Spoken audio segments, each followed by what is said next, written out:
Warren Buffett once said, I would choose emotional integrity over money because the money without the latter is more dangerous than poverty.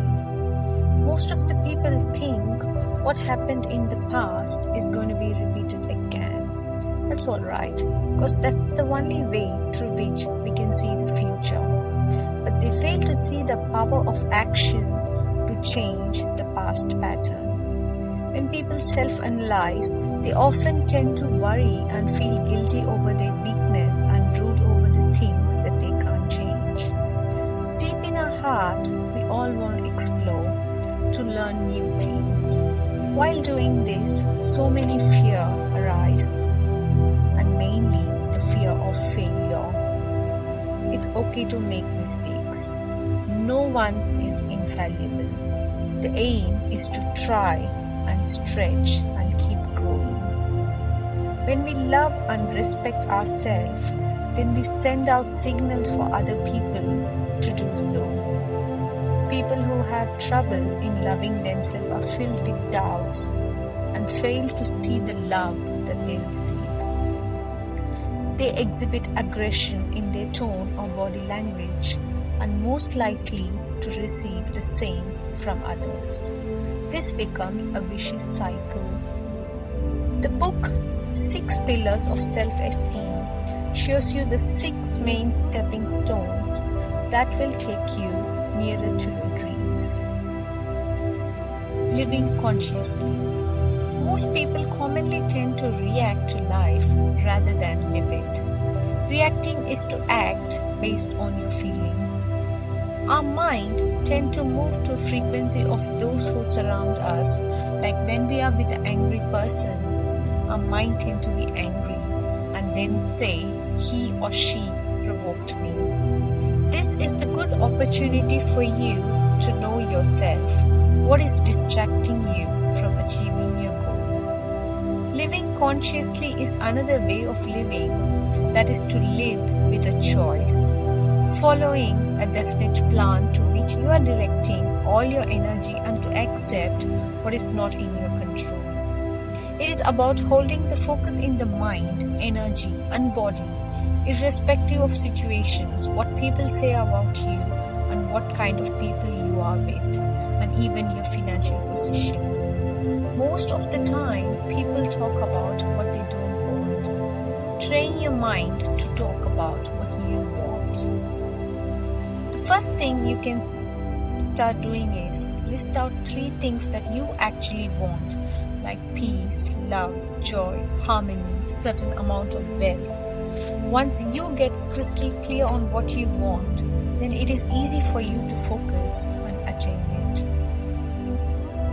Accept your imperfections. It's not your imperfection that is stopping you. It is your emotion you feel towards it that is distracting you. When we experience all emotion, then we begin to realize we are stronger than the emotions. When you accept yourself, you start accepting others as they are.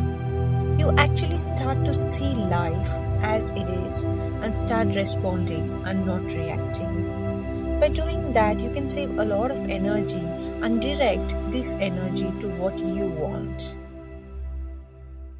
I'm responsible for myself.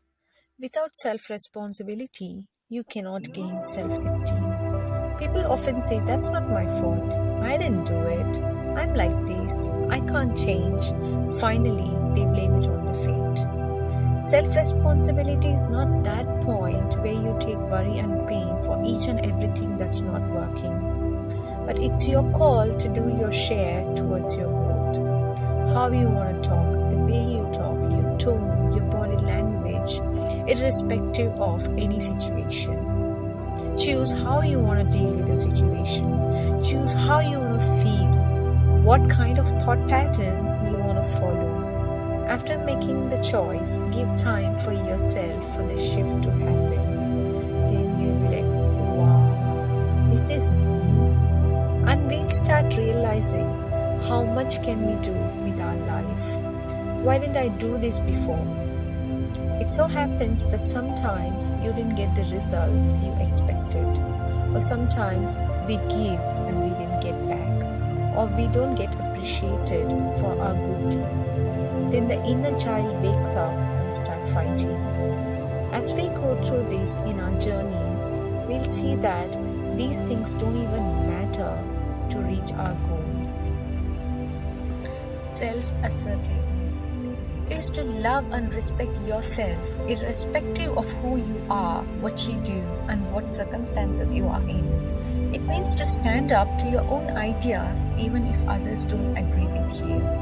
It is to give space to others and to yourself to have your own ideas.